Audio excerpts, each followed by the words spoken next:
Para o STF basta a demonstração do nexo causal entre o ato e o dano para a configuração de responsabilidade por dano a terceiro não usuário do serviço público. Vejamos. 1. A responsabilidade civil das pessoas jurídicas de direito privado prestadoras de serviço público é objetiva relativamente a terceiros usuários e não usuários do serviço. Segundo decorre do artigo 37, parágrafo 6º da Constituição Federal. 2. A inequívoca presença do nexo de causalidade entre o ato administrativo e o dano causado ao terceiro não usuário do serviço público é condição suficiente para estabelecer a responsabilidade objetiva da pessoa jurídica de direito privado. 3. Recurso extraordinário desprovido. Lei nº 8.987/99. Artigo 15. No julgamento da licitação será considerado um dos seguintes critérios. Inciso 1. O menor valor da tarifa do serviço público a ser prestado. Inciso 2. A maior oferta nos casos de pagamento ao poder concedente pela outorga da concessão. Inciso 3. A combinação 2 dos critérios referidos nos incisos I, segunda e sétima. Inciso 4. Melhor proposta técnica com preço fixado no edital. Inciso 5. Melhor proposta em razão da combinação dos critérios de menor valor da tarifa do serviço público a ser prestado com o de melhor técnica. Inciso 6. Melhor proposta em razão da combinação dos critérios de maior oferta pela outorga da concessão com o de melhor técnica. Ou inciso 7. Melhor oferta de pagamento pela outorga após qualificação de propostas técnicas. Parágrafo 2º. Para fins de aplicação do disposto nos incisos 4, 5, 6 e 7, o edital de licitação conterá parâmetros e exigências para a formulação de propostas técnicas. Artigo 25. Incumbe à concessionária a execução do serviço concedido, cabendo-lhe responder por todos os prejuízos causados ao poder concedente, aos usuários ou a terceiros, sem que a fiscalização exercida pelo órgão competente exclua ou atenue essa responsabilidade. Parágrafo 1º. Sem prejuízo da responsabilidade a que se refere este artigo, a concessionária poderá contratar com terceiros o desenvolvimento de atividades inerentes, acessórias ou complementares ao serviço concedido, bem como a implementação de projetos associados. Parágrafo 2º. Os contratos celebrados entre a concessionária e os terceiros a que se refere o parágrafo anterior reger-se-ão pelo direito privado, não se estabelecendo qualquer relação jurídica entre os terceiros e o poder concedente. Artigo 32. O poder concedente poderá intervir na concessão com o fim de assegurar a adequação na prestação do serviço, bem como o fiel cumprimento das normas contratuais, regulamentares e legais pertinentes. Parágrafo único. A intervenção far-se-á por decreto do poder concedente, que conterá a designação do interventor, o prazo da intervenção e os objetivos e limites da medida. Artigo 33. Declarada a intervenção, o poder concedente deverá, no prazo de 30 dias, instaurar procedimento administrativo para comprovar as causas determinantes da medida e apurar responsabilidades, assegurado o direito de ampla defesa. Parágrafo 1º. Se ficar comprovado que a intervenção não observou os pressupostos legais e regulamentares, será declarada sua nulidade, devendo o serviço ser imediatamente devolvido à concessionária, sem prejuízo de seu direito à indenização. Parágrafo 2º.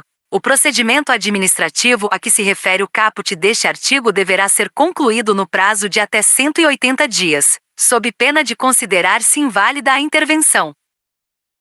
Artigo 26.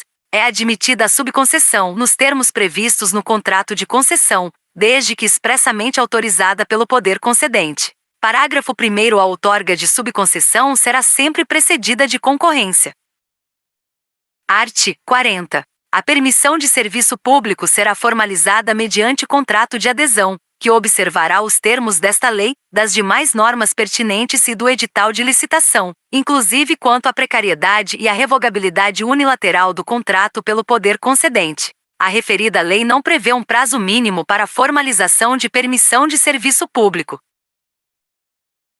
Sobre a responsabilidade civil do Estado, o STF possui entendimento no sentido de que, comprovado o confronto armado entre agentes estatais e criminosos, bem como a lesão ou morte de cidadão por disparo de arma de fogo, cabe ao Estado comprovar a ocorrência de hipóteses interruptivas da relação de causalidade, independentemente da origem do projétil, isto é, cabe ao Estado provar o rompimento do nexo causal. Vejamos a ementa do julgado.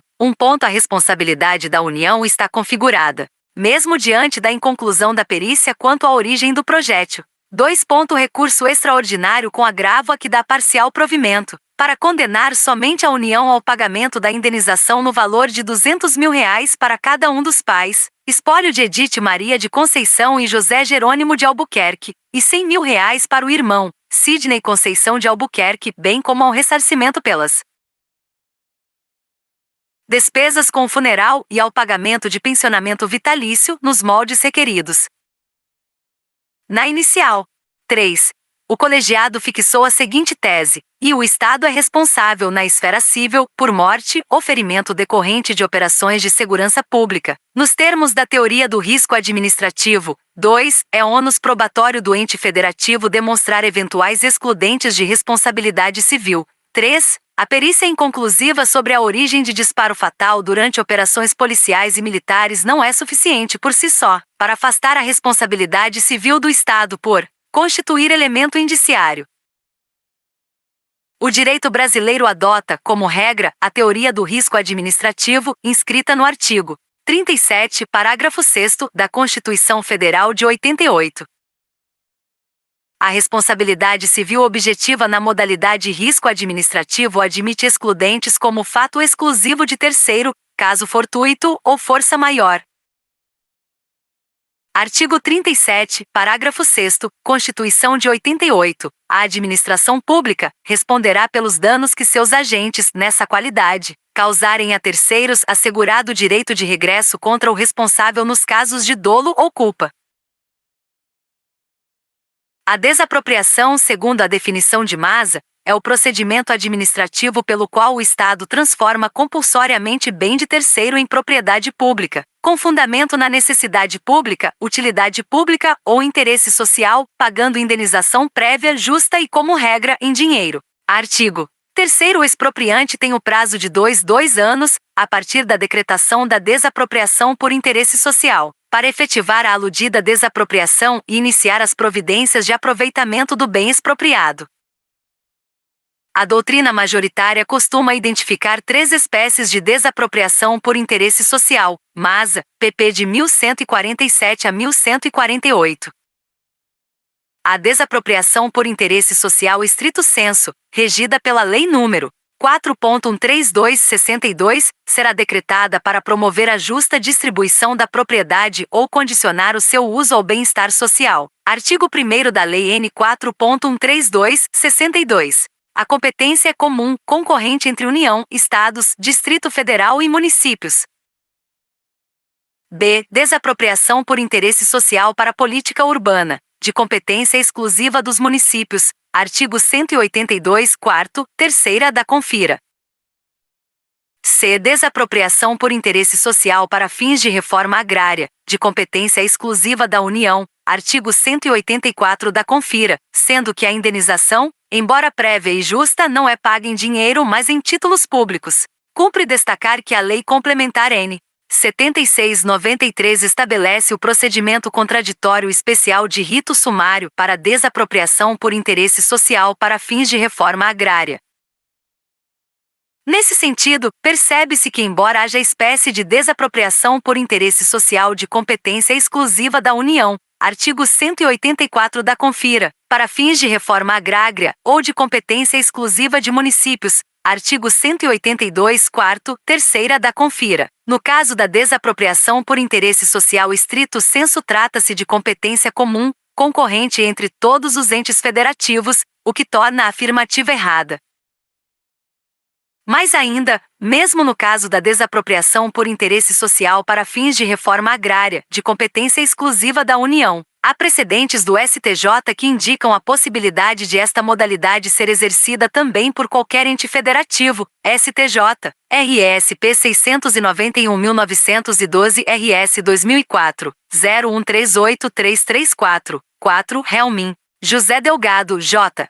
7 de abril de 2005, primeira turma, DJ 9 de maio de 2005, P311. Inciso 24 do artigo 5º da Constituição Federal, segundo o qual a desapropriação deve ser precedida de justa indenização em dinheiro, não em títulos da dívida agrária. Vejamos, artigo 5º inciso 24. A lei estabelecerá o procedimento para desapropriação por necessidade ou utilidade pública ou por interesse social, mediante justa e prévia indenização em dinheiro, ressalvados os casos previstos nesta Constituição.